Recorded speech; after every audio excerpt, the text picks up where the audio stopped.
नमस्कार, मैं हूं आपके साथ शिप्रा झा और आप देख रहे हैं देश का सबसे पहला समझाने वाला बुलेटिन खबर तो समझिए। इस प्राइम टाइम बुलेटिन में हम आपको दिन भर की सबसे चर्चित और असरदार खबरें दिखाते हैं, उन्हें आसान भाषा में विस्तार से समझाते भी हैं। तो आइए सबसे पहले नजर डालते हैं आज की 4 बड़ी खबरों पर शॉर्ट में और उसके बाद एक एक करके पूरी कहानी आपको समझाएंगे। आज इस बुलेटिन में सबसे पहले जो खबर हम आपको बताने वाले हैं वो होगी छात्रा की मौत पर पोस्टमार्टम रिपोर्ट क्या कहती है, क्योंकि पोस्टमार्टम रिपोर्ट के जरिए बहुत बड़ा खुलासा इस मामले में सामने आया है। दूसरी खबर जो हम आपको समझाएंगे वो होगी रोहिणी का निशाना आखिर किसकी ओर है, क्योंकि एक बार फिर से पोस्ट करके उन्होंने तंज कसा है। तीसरी खबर होगी डॉक्टरों की प्राइवेट प्रैक्टिस पर रोक को समझिए, क्योंकि इसे लेकर बहुत बड़ा ऐलान मुख्यमंत्री नीतीश कुमार ने कर दिया है। और आपको आगे खबर दिखाएंगे महाराष्ट्र महानगर पालिका चुनाव के नतीजे क्या कहते हैं, क्योंकि बीजेपी में जश्न का माहौल है। इसके पीछे की पूरी कहानी भी आपको समझाएंगे, लेकिन शुरुआत सबसे पहले पटना में नीट की तैयारी कर रही जहानाबाद की छात्रा की मौत का मामला अब तूल पकड़ता जा रहा है। पोस्टमार्टम रिपोर्ट में यौन हिंसा की आशंका से पूरी तरह से इनकार नहीं किया गया और इसके बाद पुलिस की थ्योरी पर सवाल उठने लगा है। हालांकि पोस्टमार्टम रिपोर्ट आने के बाद पुलिस हर एंगल से मामले की जांच की बात कह रही है। सबसे पहले आप ये रिपोर्ट देखिए, फिर खबर तो समझिए।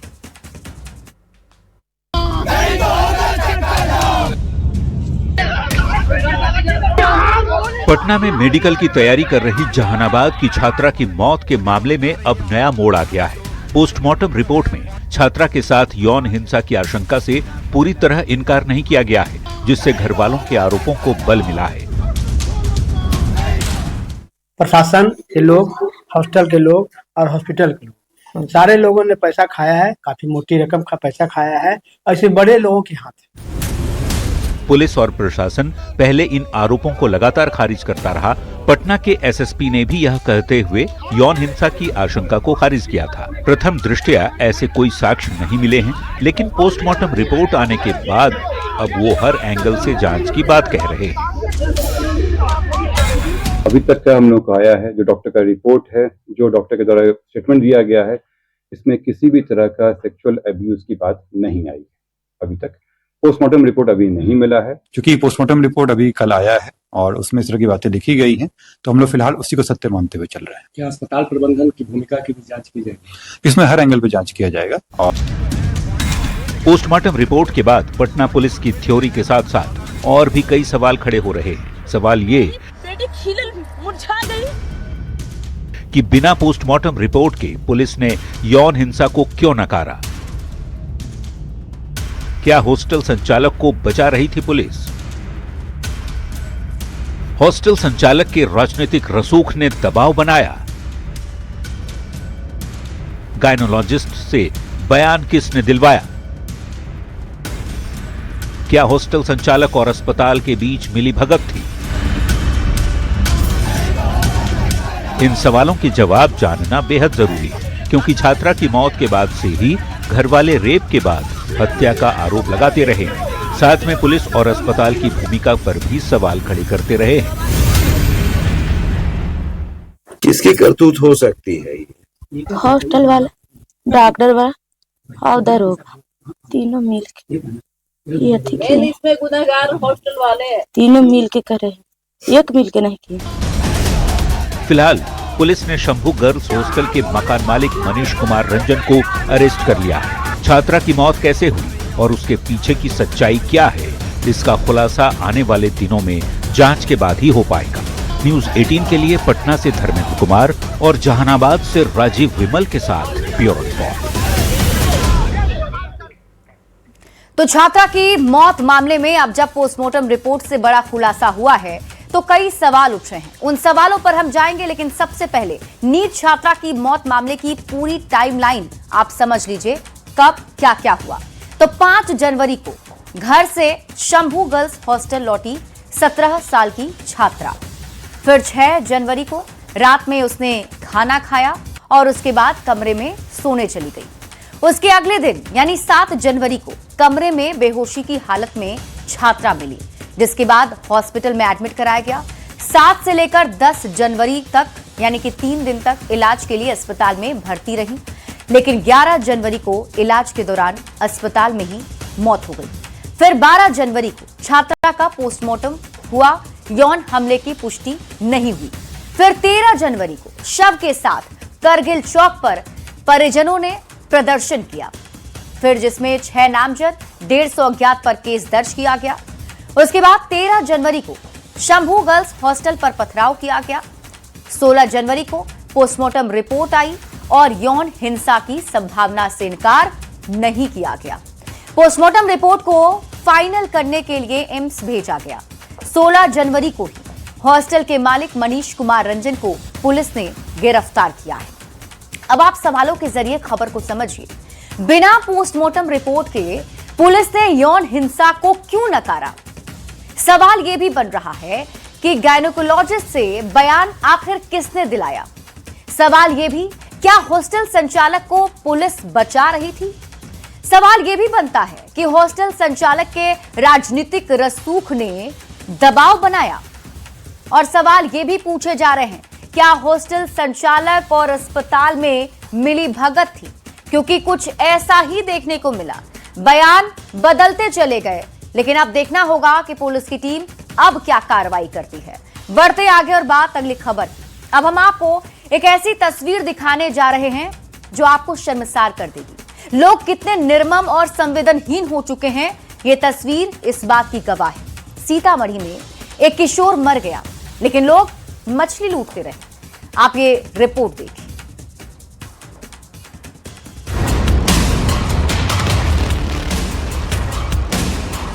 ये तस्वीरें हैं सीतामढ़ी की। सड़क पर पिकअप वैन पलटा है। सड़क पर पड़ी मछलियां बिखरी पड़ी हैं। मछलियों के बीच ही 17 साल के किशोर की लाश पड़ी है। हम उस किशोर की तस्वीर नहीं दिखा सकते, आपका कलेजा फट जाएगा। लेकिन लोगों को देखिए, किशोर की जान बचाने के बजाय लोग मछली लूटने में लगे हैं। इस तस्वीर ने इंसानियत को एक बार फिर शर्मसार कर दिया। ये तस्वीर बता रही है कि हम कितने निर्मम हो चुके हैं। लोग उस किशोर को बचाने के बजाय मछली लूटने में लगे हैं। कोई बाल्टी लेकर आया तो कोई बोरा, लेकिन उस किशोर की किसी को फिक्र नहीं हुई। सीतामढ़ी के जोजीहट गांव में हृदय विदारक और शर्मनाक घटना ने सबको शर्मसार कर दिया। न्यूज़ 18 के लिए सीतामढ़ी से राकेश कुमार की रिपोर्ट। तो ये तस्वीर हर किसी को शर्मसार कर रही है और कई सवाल भी पूछ रही है। इस तस्वीर के मायने अब आप समझिए। मानवीय उदासीनता को यह तस्वीर दिखाता है, क्योंकि आप सोचिए, वहीं पर मौजूद एक किशोर जिसकी जान चली गई, मौत हो गई, उसको कोई भी उसकी मदद के लिए सामने नहीं आया, बल्कि लोग मछली लूटने में लगे रहे। समाज में बढ़ रही संवेदनहीनता को यह दिखाता है। लोग एक दूसरे से अब कटते जा रहे हैं, ये तस्वीर यही बयां करती है। समाज का ताना बाना अब टूटता जा रहा है। क्या मरते हुए व्यक्ति से मछली ज्यादा जरूरी है? लोगों ने घायल को बचाने की आखिर कोशिश क्यों नहीं की? ऐसी घटनाएं तो किसी के साथ भी हो सकती है। तो क्या अब लोग सिर्फ सेल्फ सेंटर्ड हो गए हैं? मतलब इतने सेल्फिश कि बस अपने आप से ही मतलब है। आप सड़क पर जा रहे हैं, क्या हो रहा है, किसी के साथ कोई मदद के लिए सामने नहीं आया। और ये तस्वीर यही बताती है कि लोग कितने संवेदनहीन हो चुके हैं और लोग कितने सेल्फ सेंटर्ड बन गए हैं। बढ़ते हैं आगे और बात अगली खबर की। लालू प्रसाद की बेटी रोहिणी आचार्य ने तेजस्वी यादव की समीक्षा बैठक पर तीखा हमला बोला है। रोहिणी आचार्य ने तेजस्वी यादव की समीक्षा बैठक को महज दिखावा बताया। रोहिणी ने गिद्धों को ठिकाने लगाने की बात कही। बड़ा सवाल है कि रोहिणी आचार्य ने आरजेडी में गिद्ध किसे कहा। यह खबर आपको हम दिखाएंगे, लेकिन इस वक्त एक बड़ी खबर सामने आ रही है। हॉस्टल में छात्र मामले की मौत मामले का बड़ा खुलासा हुआ है। बिहार पुलिस ने एसआईटी का गठन कर दिया है। और देखिए, हॉस्टल में छात्रा की मौत मामले से जुड़ी इस वक्त की बड़ी खबर सामने आ रही है। पुलिस ने एसआईटी का गठन कर दिया है। इस वक्त की बड़ी खबर आपको बता रहे हैं। हमने आपको बताया था कि अभी फिलहाल इस पोस्टमार्टम रिपोर्ट के बाद बड़ा खुलासा हुआ और इस खुलासे के तहत पुलिस की टीम आगे की अब कार्रवाई करेगी और इस मामले में एसआईटी का गठन पुलिस ने कर दिया है। तो इस वक्त की बड़ी खबर आपको बता रहे हैं। हॉस्टल में छात्रा की मौत मामले से जुड़ी बड़ी खबर सामने आ रही है। बिहार पुलिस ने एसआईटी का गठन किया है और अब ये टीम आगे की जांच करेगी। सम्राट चौधरी ने इसकी जानकारी दी है। उप मुख्यमंत्री सम्राट चौधरी ने ही इसकी जानकारी दी है। यानी अब इस पूरे मामले के तह तक जाने के लिए पुलिस की टीम तैयार है और एसआईटी का गठन कर दिया गया है। देखिए, लगातार परिजनों की तरफ से इंसाफ की मांग की जा रही थी। परिजन के साथ साथ जो लोग थे वो सड़क पर उतरकर प्रदर्शन भी किए थे और ये भी कहा जा रहा था कि छात्रा के साथ गलत हुआ है। और अब जब पोस्टमार्टम रिपोर्ट में भी ये कहा गया कि यौन हिंसा से इनकार नहीं किया जा सकता है, तो अब जांच और तेज हो गई है। न्यूज़ 18 संवाददाता शैलेंद्र अधिक जानकारी के साथ जुड़ गए हैं। शैलेंद्र, एसआईटी का गठन हो गया है, क्या कुछ कार्रवाई आगे?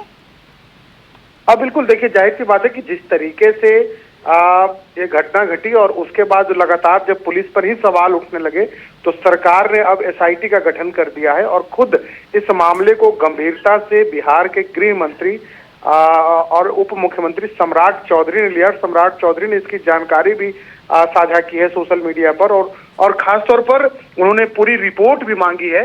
एसआईटी का गठन करने का निर्देश के साथ साथ पूरी रिपोर्ट भी मांगी गई है कि आखिर इस घटना के बाद पुलिस ने अभी तक क्या कार्रवाई की है और आगे दोषियों पर किस तरीके से कार्रवाई हो और जो दोषी हो वो पकड़े जाए, इसके लिए एसआईटी का गठन किया गया है। मतलब साफ है कि अब भले ही देर से, लेकिन सरकार अब और पुलिस, बिहार पुलिस इस पूरे मामले पर अब कड़ी कार्रवाई के मूड में दिखाई दे रही है और ये साफ तौर पर दिख रहा है कि जिस तरीके से अब एसआईटी का गठन किया गया, हालांकि इस मामले में शुरुआती दौर की जांच की बात करें तो उस पर पुलिस पर सवाल जरूर उठ रहे थे, लेकिन जैसे ही सरकार की फजीहत होती नजर आई उसके बाद एक्शन में कहीं न कहीं पूरा मामला जो है वो दिखाई पड़ रहा है कि सरकार एक्शन में है और एसआईटी का गठन किया गया है। जी शैलेंद्र, अभी एक गिरफ्तारी भी इस मामले में हुई है।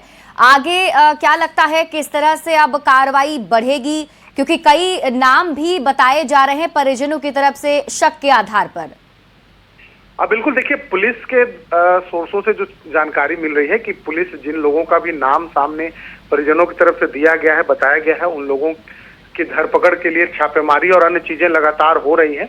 लेकिन चूंकि इस पूरे घटनाक्रम में बहुत तथ्य निकल करके सामने नहीं आया था और इन्हीं चीजों को देखते हुए एसआईटी का गठन करने का निर्देश दिया गया है कि जल्द से जल्द एसआईटी का गठन हो और जो रिपोर्ट है वो दी जाए ताकि जो दोषी हैं उन पर भी कार्रवाई हो और खास तौर पर इस पूरे मामले पर अब सरकार कड़ी कार्रवाई के मूड में नजर आ रही है। जी ठीक है शैलेंद्र, आप इस खबर पर नजर बनाकर रखिए। शुक्रिया इस अपडेट के लिए। बढ़ते हैं आगे और अब बात अगली खबर की कर लेते हैं। देखिए, लालू प्रसाद की बेटी रोहिणी आचार्य ने तेजस्वी यादव की समीक्षा बैठक पर तीखा हमला बोला है। रोहिणी आचार्य ने तेजस्वी यादव की समीक्षा बैठक को महज दिखावा बताया। रोहिणी आचार्य ने गिद्धों को ठिकाने लगाने की बात कही, लेकिन बड़ा सवाल यहां यह है कि रोहिणी ने आरजेडी में गिद्ध किसे कहा है। सबसे पहले आप रिपोर्ट देखिए, फिर खबर तो समझिए।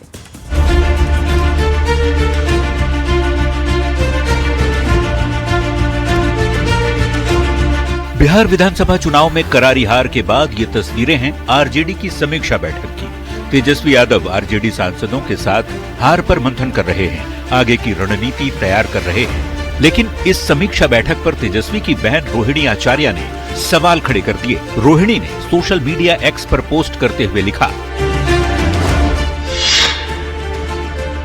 समीक्षा का दिखावा करने से ज्यादा जरूरी खुद आत्ममंथन करना और जिम्मेदारी लेना है। अपने इर्द गिर्द कब्जा जमाए बैठे चिन्हित गिद्धों को ठिकाने लगाने का साहस दिखाने के बाद ही किसी प्रकार की समीक्षा की सार्थकता साबित होगी। बाकी तो ये जो पब्लिक है ना, वो सब जानती समझती ही है। अब बड़ा सवाल है कि रोहिणी ने आरजेडी में गिद्ध किसे कहा। रोहिणी का इशारा किस ओर है? न्यूज़ 18 के लिए पटना से अमित कुमार की रिपोर्ट। तो अब आपको खबर समझाते हैं। और देखिए, रोहिणी आचार्य लालू प्रसाद यादव की बेटी हैं और आज तेजस्वी यादव जब समीक्षा बैठक कर रहे थे तो उसी दरमियान उनका ये पोस्ट आया तो सियासी हलचल मच गई। रोहिणी आचार्य ने अपने पोस्ट में क्या लिखा है, सबसे पहले आपको हम वो दिखाते हैं, क्योंकि उनकी तरफ से कहा गया कि ये जो समीक्षा की जा रही है ये सिर्फ दिखावा है। दिखावा करने से ज्यादा जरूरी है खुद आत्ममंथन करना और जिम्मेदारी लेना। और इसके साथ ही उन्होंने सलाह भी दी कि अपने इर्द गिर्द कब्जा जमाए बैठे चिन्हित गिद्धों को ठिकाने लगाने का साहस दिखाना भी जिम्मेदारी है। इसके बाद ही किसी प्रकार की समीक्षा सही साबित हो पाएगी। बाकी तो ये जो पब्लिक है ना, वो सब जानती समझती ही है। अब आप समझिए कि रोहिणी आचार्य ने कब तेजस्वी यादव पर निशाना साधा। तो 15 नवंबर 2025 को रोते रोते राबड़ी आवास छोड़ा था रोहिणी आचार्य ने। वो तस्वीरें भी सामने आई थी और उस वक्त तेजस्वी यादव, संजय यादव, रमीज नेमत पर उन्होंने गंभीर आरोप लगाए थे। उसके बाद फिर 18 नवंबर 2025 को वीडियो जारी कर तेजस्वी यादव पर उन्होंने सबसे बड़ा हमला बोला था। किडनी की बात आई तो बेटा क्यों भागा, ये सवाल भी पूछा था। 10 जनवरी 2026 को विरासत को खत्म करने के लिए अपने काफी हैं, ये भी उन्होंने पोस्ट के जरिए हमला किया था। और उसके बाद 16 जनवरी 2026 को यह कहा कि समीक्षा का दिखावा करने से ज्यादा जरूरी है आत्ममंथन, चिन्हित गिद्धों को ठिकाने लगाने का साहस दिखाएं। अब रोहिणी आचार्य के पोस्ट से उठते सवाल को समझिए। रोहिणी आचार्य ने गिद्ध किसको कहा, यह समझना होगा। खैर, इस सवाल का जवाब तो रोहिणी आचार्य ही देंगी, लेकिन आप ये समझिए कि रोहिणी तेजस्वी विवाद की शुरुआत कब हुई। तो विधानसभा चुनाव से पहले तेजस्वी यादव की यात्रा चल रही थी और तेजस्वी यादव के रथ के फ्रंट सीट पर संजय यादव बैठे दिखे। तस्वीर सामने आने के बाद सबसे पहले रोहिणी आचार्य ने नाराजगी जताई थी। तब रोहिणी आचार्य ने लिखा था, फ्रंट सीट सदैव पार्टी के शीर्ष नेता के लिए चिन्हित है। और उसी वक्त उन्होंने सबसे पहला हमला तेजस्वी यादव पर बोला था। इसके बाद रोहिणी आचार्य के पोस्ट के विरोध में कमेंट आने लगे। फिर रोहिणी आचार्य ने सोशल मीडिया अकाउंट प्राइवेट कर लिया, परिवार के कई सदस्यों को अनफॉलो भी कर दिया। इसके बाद चुनाव में आरजेडी की हार हुई तो फिर से रोहिणी आचार्य ने सवाल उठाए और यह सवाल पूछा गया। हार की जिम्मेदारी को लेकर रोहिणी का पारा हाई हो गया। तेजस्वी यादव और उनके करीबियों पर रोहिणी आचार्य ने सवाल उठाए। विवाद बढ़ गया तो गंभीर आरोप लगाते हुए रोहिणी आचार्य ने घर छोड़ दिया। और अब एक बार फिर से तेजस्वी यादव की समीक्षा बैठक पर रोहिणी आचार्य ने तीखा हमला बोला है। हालांकि उन्होंने गिद्ध किसको कहा है, ये रोहिणी आचार्य ही समझ सकती हैं और जान सकती हैं। बढ़ते हैं आगे और बात अगली खबर की। 10वीं बार मुख्यमंत्री पद की शपथ लेने के बाद नीतीश कुमार ने चंपारण की धरती से एक बार फिर से नई यात्रा की शुरुआत की है। बेतिया से अपनी समृद्धि यात्रा शुरू करते हुए मुख्यमंत्री नीतीश कुमार ने करोड़ों रुपए की योजनाओं का शिलान्यास और उद्घाटन किया। प्रदेश के विकास से जुड़ी कई घोषणाएं की तो वहीं बेहतर शिक्षा के साथ ही बेहतर स्वास्थ्य के लिए सरकारी चिकित्सकों की प्राइवेट प्रैक्टिस पर रोक लगाने का भी ऐलान कर दिया। सबसे पहले आप रिपोर्ट देखिए, फिर खबर तो समझिए।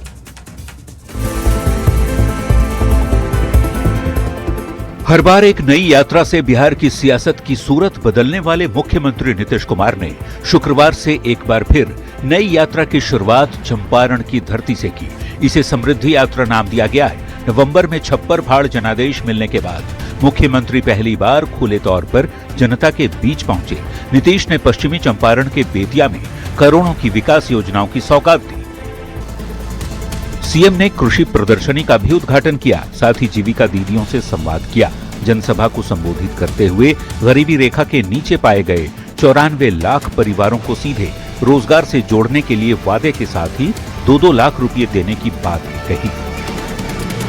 94 लाख गरीब परिवारों को प्राथमिकता के आधार पर रोजगार योजना से जोड़कर राशि दिया जाएगा और इसके लिए जो हम लोग 2 लाख रुपए की बात किए हैं उससे भी और ज्यादा राशि दी जाएगी। मुख्यमंत्री की समृद्धि यात्रा का पहला चरण 16 जनवरी से शुरू होकर 24 जनवरी तक चलेगा। इस दौरान वो बिहार के 9 जिलों का दौरा करेंगे।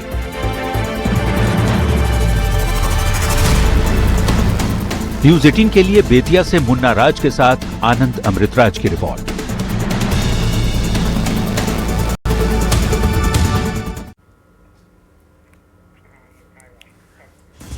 और चलिए अब बात कर लेते हैं महाराष्ट्र में हुए बीएमसी चुनाव की, जिसमें बीजेपी की बल्ले बल्ले है। इसलिए क्योंकि बीजेपी को यहां एक बार फिर से बम्पर जीत मिली है। महाराष्ट्र में महानगर पालिका चुनाव के नतीजों में बीजेपी और शिवसेना की ऐसी लहर चली, विपक्ष के परखच्चे उड़ गए। ना वोट चोरी का फेक नैरेटिव काम आया, ना मराठी अस्मिता का कार्ड। निभा ना सकूं ऐसा वादा नहीं करता, मैं अपनी बातें औकात से ज्यादा नहीं करता, भले ही तमन्ना रखता हूँ आसमान छू लेने की, लेकिन औरों को गिराने का इरादा नहीं रखता। ये जश्न महाराष्ट्र में भगवा लहराने का है। ये जश्न शहर शहर बीजेपी और शिवसेना की प्रचंड जीत का है। ये जश्न खास है क्योंकि महायुति ने महाराष्ट्र में इतिहास रच दिया है। देवेंद्र फडणवीस और एकनाथ की जोड़ी ने ऐसा कमाल दिखाया कि मराठवाड़ा में शरद पवार का तिलिस्म टूट गया। मुंबई में ठाकरे ब्रांड तिनके की तरह बिखर गया। विदर्भ कांग्रेस के हाथ से फिसल गया। और ये एक बार नहीं हुआ, महज 14 महीने में दूसरी बार हुआ है। पहली बार ये जोड़ी महाराष्ट्र विधानसभा में दिग्गजों को मात देकर आगे बढ़ी, तो दूसरी बार जब निकाय चुनाव के नतीजे शुक्रवार को सामने आए तो फिर से देवेंद्र और एकनाथ की जोड़ी विपक्ष के लिए मुश्किल का सबब बन गई। मेरा पानी उतरता देख मेरे किनारे पर घर मत बसा लेना। मेरा पानी उतरता देख मेरे किनारे पर घर मत बसा लेना। मैं समंदर हूं, लौट कर वापस आऊंगा। सबसे खास जीत बीजेपी और शिवसेना की बीएमसी में रही। वो बीएमसी जो एशिया की सबसे अमीर नगरपालिका है, जिसका सालाना बजट लगभग 74,427। और इसी के साथ इस बुलेटिन में अभी के लिए बस इतना ही। आप देखते रहिए न्यूज़ 18 बिहार झारखंड।